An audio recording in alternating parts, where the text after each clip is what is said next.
Social media ও ইউটিউবে ৩১ August থেকে ওমানের ভিসা চালু হচ্ছে শিরোনামে যেসব ভিডিও বা পোস্ট দেখা যায় তার বেশিরভাগই বিভ্রান্তিকর।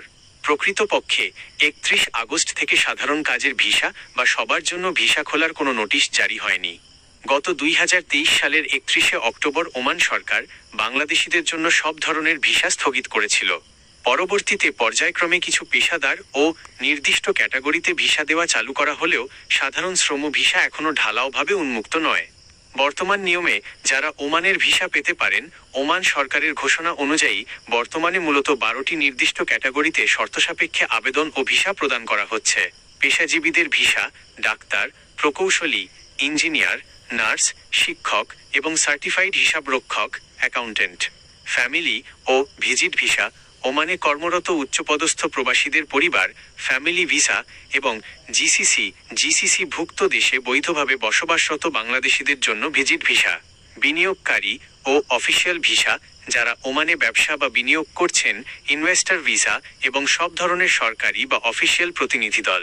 সাধারণ কাজের বা শ্রম ভিসার ওয়ার্ক ভিসা আপডেট।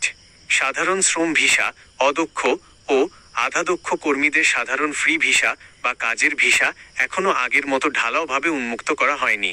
কাজে অগ্রগতি। বাংলাদেশ ও ওমান সরকারের উচ্চ পর্যায়ের বৈঠকে বন্ধ থাকা সাধারণ ওয়ার্ক পারমিট বা কাজের ভিসা পুনরায় চালু করা নিয়ে আলোচনা চলছে এবং ওমান সরকার ইতিবাচক আশ্বাস দিয়েছে। পরামর্শ: ৩১ আগস্ট বা অন্য কোনো নির্দিষ্ট তারিখে সবার জন্য ফ্রি ভিসা চালু হচ্ছে বলে কোনো দালাল বা এজেন্সি টাকা দাবি করলে নিশ্চিত না হয়ে লেনদেন করবেন না। ভিসার যেকোনো নির্ভরযোগ্য ও অফিসিয়াল তথ্যের জন্য রয়্যাল ওমান পুলিশ ROP এর ভিসা পোর্টাল অথবা মস্কাটস্থ বাংলাদেশ দূতাবাসের অফিসিয়াল নোটিশ বোর্ডে নজর রাখুন। সোশ্যাল মিডিয়া বা ইউটিউবের চমকপ্রদ থাম্বনেইলে ৩১ আগস্ট থেকে ওমানের ভিসা চালু সংক্রান্ত যেসব খবর ছড়াচ্ছে তার অধিকাংশই বিভ্রান্তিকর। ওমান সরকার বা মাস্কাটস্থ বাংলাদেশ দূতাবাস থেকে নির্দিষ্ট করে ৩১ আগস্ট থেকে ঢালাওভাবে বা সবার জন্য নতুন কাজের ভিসা চালুর কোনো ঘোষণা দেওয়া হয়নি।